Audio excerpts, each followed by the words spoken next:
শুরুতেই জানিয়ে দেব ইসরায়েলে বৃষ্টির মতো রকেট ছুড়ছে হিজবুল্লাহ। জানিয়ে দেব যুদ্ধবিরতিতে রাজি আছে ইসরায়েল, দাবি যুক্তরাষ্ট্রের। এছাড়া রয়েছে রাশিয়ার হুমকি মোকাবেলায় ৩ লাখ সৈন্যকে মোতায়েন রেখেছে ন্যাটো।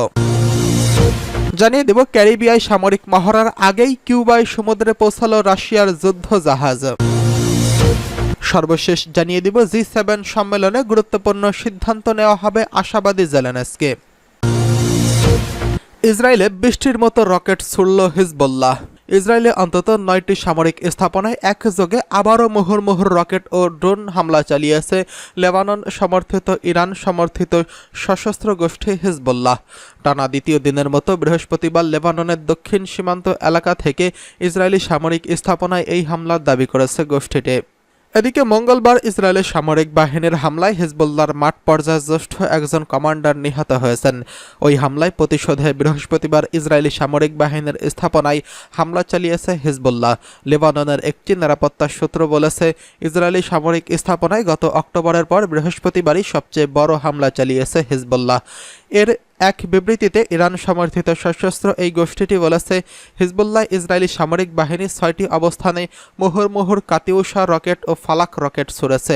হিজবুল্লাহ নিয়ন্ত্রিত ইয়েমেনের সংবাদ মাধ্যম আল মানার টেলিভিশন একযোগে ১০০টিরও বেশি রকেট ছোড়ার খবর দিয়েছে। হিজবুল্লাহর বিবৃতিতে বলা হয়েছে, ইসরায়েলের উত্তরাঞ্চলীয় কমান্ডের সদর দপ্তর ও একটি গোয়েন্দা সদর দপ্তর এবং একটি সামরিক ব্যারাকে ড্রোন হামলা চালানো হয়েছে।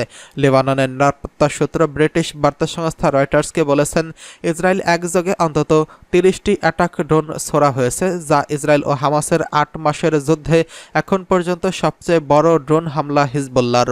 গত অক্টোবরে গাজা উপত্যকায় ক্ষমতাসীন গোষ্ঠী হামাসের সঙ্গে ইসরায়েলের যুদ্ধ শুরু হওয়ার পর থেকে প্রায় প্রত্যেক দিনই ইসরায়েলি প্রতিরক্ষা বাহিনী ও ইরান সমর্থিত গোষ্ঠী হিজবুল্লাহর মাঝে পাল্টাপাল্টি হামলার ঘটনা ঘটেছে।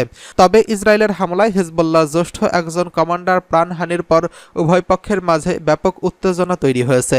বুধবার হিজবুল্লাহ বলেছিল, ইসরায়েলি বাহিনীর হামলায় প্রতিশোধে ওই দিন অন্তত ৮ বার হামলা চালিয়েছে তারা। বৃহস্পতিবার ইসরায়েলের উত্তরাঞ্চলীয় বিভিন্ন শহরে বিমান হামলা সাইরেন বাজিয়ে বাসিন্দাদের সতর্ক করে দেওয়া হয়েছে। ইসরায়েলি কর্মকর্তারা বলেছেন, বিকেলে লেবানন থেকে প্রায় ৪০টি রকেট ছোড়া হয়েছে। ইসরায়েলের রাষ্ট্রায়ত্ত সম্প্রচার মাধ্যম কানের প্রকাশিত একটি ভিডিও ফুটেজে দেখা যায়, সীমান্ত থেকে প্রায় ১২ কিলোমিটার দূরে সাফেদ সহ ইসরায়েলের শতাধিক শহরে আকাশে অসংখ্য রকেট ছুড়ছে। ইসরায়েলের জাতীয় অ্যাম্বুলেন্স সেবা সংস্থা বলেছে, রকেটের ধ্বংসাবশেষের আঘাতে অন্তত ২ জন আহত হয়েছেন। এদিকে যুদ্ধবিরতিতে রাজি আছে ইসরায়েল, দাবি যুক্তরাষ্ট্রের। ইসরায়েল যুদ্ধবিরতিতে রাজি আছে, এতে হামাসকে চাপ দেওয়ার আহ্বান জানিয়েছেন যুক্তরাষ্ট্রের প্রেসিডেন্টের দপ্তর হোয়াইট হাউসের জাতীয় নিরাপত্তার পরামর্শক জ্যাক সুলিভান। তিনি দাবি করেছেন, জাতিসংঘের নিরাপত্তা পরিষদে পাশ হওয়া যুক্তরাষ্ট্রের যুদ্ধবিরতির প্রস্তাবে ইসরায়েলের সমর্থন রয়েছে। যদিও দখলদার ইসরায়েলের প্রধানমন্ত্রী বেঞ্জামিন নেতানিয়াহু এখন পর্যন্ত এই নিয়ে প্রকাশ্যে কোনো মন্তব্য করেননি। চুক্তি নিয়ে হামাস ও ইসরায়েলের মধ্যে এখনও যেসব মতপার্থক্য রয়েছে সেগুলো দূর করা এখন মূল লক্ষ্য বলে জানিয়েছেন এই মার্কিন কর্মকর্তা। বৃহস্পতিবার ইতালিতে G7 জোটের সম্মেলনের ফাঁকে সাংবাদিকদের সঙ্গে কথা বলেন জ্যাক সুলিভান। এ সময় তিনি বলেন, হামাস যেন এই যুদ্ধবিরতির চুক্তিতে রাজি হয় সেজন্য তাদের উপর বিশ্বের চাপ দেওয়া উচিত। গত বছরের ৭ই অক্টোবর ফিলিস্তিনি সশস্ত্র গোষ্ঠীর হামাসের যোদ্ধারা ইসরায়েলের বিভিন্ন অবৈধ বসতিতে স্থাপনায় হামলা চালায়। এরপর ওই দিন থেকেই হামাস ও ইসরায়েলের মধ্যে যুদ্ধ শুরু হয়। দীর্ঘ ৮ মাস ধরে চলছে এই যুদ্ধ। এই যুদ্ধে এখন পর্যন্ত ৩৭,০০০-এরও বেশি ফিলিস্তিনি নিহত হয়েছেন। এদিকে রাশিয়ার হুমকি মোকাবেলায় ৩ লাখ সৈন্যকে উচ্চ প্রস্তুত অবস্থায় রেখেছেন ন্যাটো। রাশিয়ার ক্রমবর্ধমান হুমকি মোকাবেলায় ৩ লাখ সৈন্যকে উচ্চ প্রস্তুত অবস্থায় রেখেছে পশ্চিমা সামরিক জোট ন্যাটোর সদস্য দেশগুলো। বৃহস্পতিবার জোটের জ্যেষ্ঠ এক কর্মকর্তা এই তথ্য জানিয়েছেন। ২০২২ সালে ইউক্রেনের মস্কোর হামলার পরিপ্রেক্ষিতে ন্যাটো জোটের নেতারা মাত্র ১ মাসের সময়ের মধ্যে মোতায়েন করা যেতে পারে এমন সৈন্য সংখ্যা ব্যাপকভাবে বাড়ানোর বিষয়ে ঐক্যমত্যে পৌঁছেছিল। নাম প্রকাশ না করার শর্তে ন্যাটো ওই কর্মকর্তা বলেছেন, মিত্রদের কাছ থেকে পাওয়া প্রস্তাবনায় আমাদের সৈন্য প্রস্তুত রাখার সংখ্যা ৩ লাখ ছাড়িয়ে গেছে। এই সৈন্যদের বিষয়ে মিত্ররা আমাদের বলেছেন, এখন পর্যন্ত উচ্চ প্রস্তুতির স্তরে থাকা আমাদের সৈন্যদের যে কোনো সময় পাওয়া যেতে পারে। রাশিয়া সম্ভাব্য যে কোনো ধরনের হামলা দ্রুত প্রতিক্রিয়া জানাতে ন্যাটোর বিস্তারিত পরিকল্পনার অংশ হিসেবে সৈন্যদের প্রস্তুত রাখা হয়েছে। গত বছর ন্যাটোর শীর্ষ এক সম্মেলনে সদস্য দেশগুলোর মাঝে এই বিষয়ে একটি সমঝোতা চুক্তি স্বাক্ষর করা হয়েছিল। স্নায়ুযুদ্ধের সমাপ্তির পর প্রথমবারের মতো এই পরিকল্পনা হাতে নেয় ন্যাটো।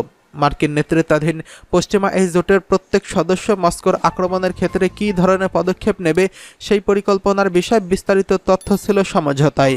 প্রয়োজনে তাদের সেসব পরিকল্পনা কার্যকর করার সক্ষমতা রয়েছে।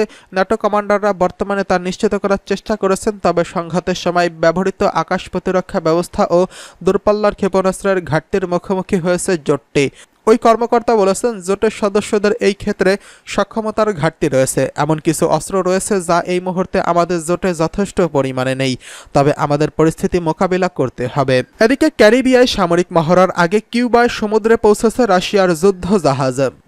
ক্যারিবিয়ায় পরিকল্পিত সামরিক মহড়ার আগে রাশিয়ার যুদ্ধ জাহাজের একটি বহর কিউবার সমুদ্রে পৌঁছে গেছে। অনেকেই মনে করছে, ইউক্রেনের প্রতি পাশ্চাত্য সমর্থন যখন বৃদ্ধি পাচ্ছে তখন এটি রাশিয়ার শক্তি প্রদর্শনের নিদর্শন।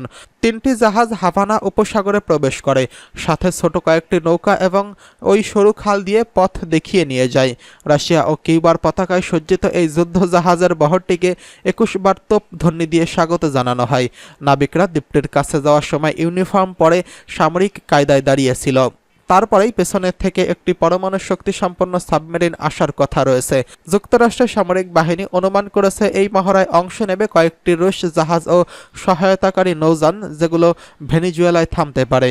ভেনেজুয়েলা ও কিউবার দীর্ঘদিনের বন্ধু হচ্ছে রাশিয়া, এবং রাশিয়ার যুদ্ধ জাহাজ এবং বিমানের মাঝেই ক্যারিবিয়ান এলাকায় যায়। কিন্তু এই উদ্যোগ নেওয়া হলো মার্কিন প্রেসিডেন্ট জো বাইডেন যখন ইউক্রেনের দ্বিতীয় বৃহত্তম শহর খার্কিভের প্রতিরক্ষার জন্য যুক্তরাষ্ট্রের দেওয়া অস্ত্র রাশিয়ার ভেতরে আঘাত হানতে ইউক্রেনকে অনুমতি দিলেন তার 2 সপ্তাহেরও কম সময়ের পর।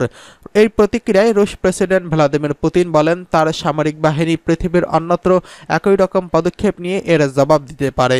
ওয়াশিংটন ভিত্তিক থিঙ্ক ট্যাঙ্ক উইলসন সেন্টারের ল্যাটিন আমেরিকা প্রোগ্রামের পরিচালক বেঞ্জামিন গেডান ইউক্রেনের রাশিয়ার যুদ্ধে পাশ্চাত্যের সম্পৃক্ততা সম্পর্কে বলেন, সবচেয়ে গুরুত্বপূর্ণ বিষয় হলো যুদ্ধ জাহাজগুলো ওয়াশিংটনকে স্মরণ করিয়ে দিচ্ছে যে এটা অত্যন্ত অস্বস্তিকর যখন প্রতিপক্ষ আপনার কাছে অন্য দেশের নাক গলায়। এতে এই অঞ্চলে যুক্তরাষ্ট্রের প্রতিপক্ষ কিউবা বা ভেনেজুয়েলা সহ অন্যান্য দেশকে মনে করিয়ে দেওয়া হয় যে রাশিয়া তাদের সাথেই আছে। G7 সম্মেলনে গুরুত্বপূর্ণ সিদ্ধান্ত হবে আশাবাদী জেলেনস্কি। ইউক্রেনের প্রেসিডেন্ট ভলোদিমির জেলেনস্কি বলেছেন, ইতালিতে শুরু হতে যাওয়া G7 সম্মেলনে তার দেশের বিষয়ে গুরুত্বপূর্ণ সিদ্ধান্ত নেওয়া হবে বলে আশাবাদী তিনি। টেলিগ্রামে দেওয়া এক পোস্টে তিনি বলেন, সম্মেলনের বড় অংশ ইউক্রেনের এবং আমাদের প্রতিরক্ষা ও আর্থিক সহনশীলতার জন্য উৎসর্গ করা হবে। হোয়াইট হাউস বলেছে যে রাশিয়ার জব্দ সম্পদ থেকে ইউক্রেনকে বছরে $50 বিলিয়ন দিতে যুক্তরাষ্ট্রের পরিকল্পনায় G7 বেশ এগিয়েছে। জেলেনস্কি G7 সম্মেলনে অংশ নেবেন। জাপান, যুক্তরাষ্ট্র সঙ্গে নতুন নিরাপত্তা চুক্তি সইয়ের বিষয়ে তিনি আশাবাদী রয়েছেন। G7 দেশগুলোর মধ্যে রয়েছে Canada, France, Germany, Italy, Japan, যুক্তরাজ্য ও যুক্তরাষ্ট্র। 2022 সালে রাশিয়ার হামলা শুরুর পর থেকে দেশগুলোতে ইউক্রেনের গুরুত্বপূর্ণ আর্থিক ও সামরিক সমর্থনদাতায় পরিণত হয়েছে।